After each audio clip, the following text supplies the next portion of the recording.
Keeping her alive is enough. She is too strong and too stubborn. As long as she can still shift, she will never accept Liek standing in for her at the mate ceremony. You are going to destroy your fated mate for that pup? No is my blood. The pack needs that pup. In that moment, I finally understood. The mate ceremony I had waited 5 years for had never been his promise to me. It was the way out he had prepared for another she-wolf and their pup. Alpha means save her life but sacrifice her wolf? I felt the wolfish instinct within me gradually fading, and despair and hatred surged into my heart. Caius's voice came from outside the treatment.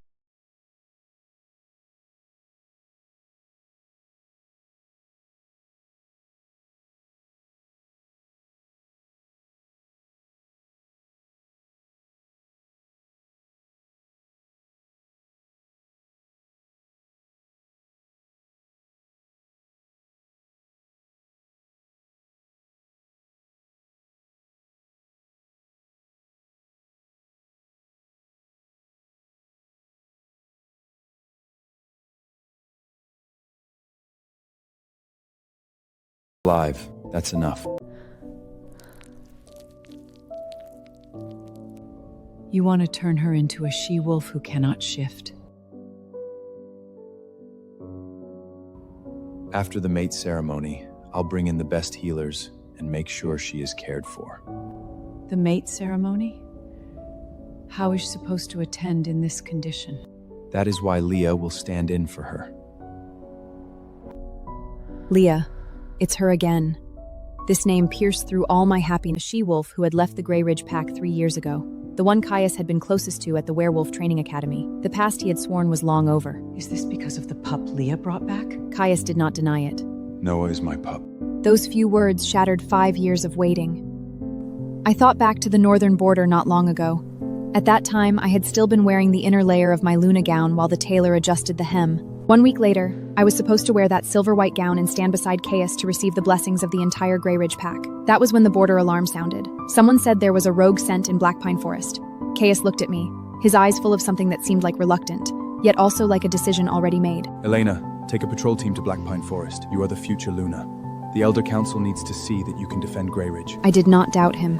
For 5 years, I had believed. I shifted into wolf form and rushed into Blackpine Forest, following the unfamiliar scent all the way to the old silver mine. The next second, the snow collapsed beneath me, and a silver hunting trap sprung up from underneath it, snapping around my left leg. When the bone broke, I thought I heard my inner wolf scream inside my mind.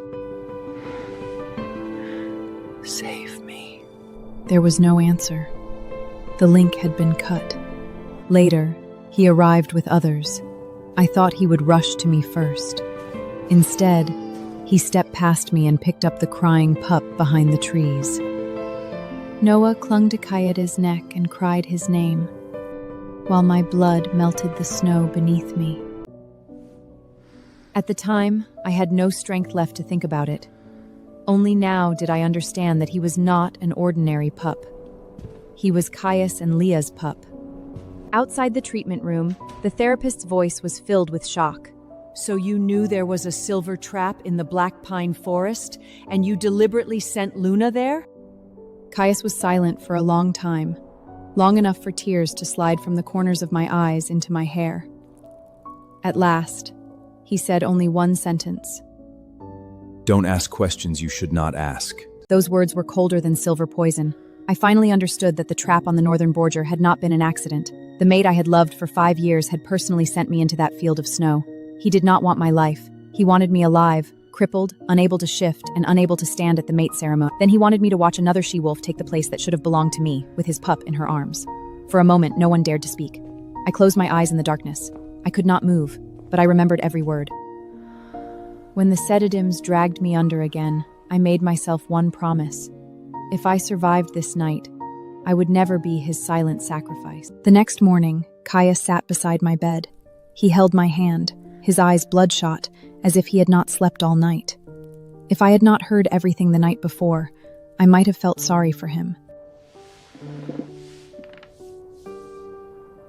Elena, you are awake. I looked at him. My voice was horny.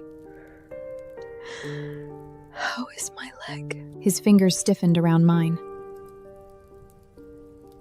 The healer said the silver reached the bone. You will need a long time to recover. The healer had set the broken bone and used herbs to temporarily slow the spread of the silver poisoning. As long as I did not shift or walk for too long, I could barely leave the healing bed. Can I still shift? He looked away. Don't think about that right now. Focus on getting better.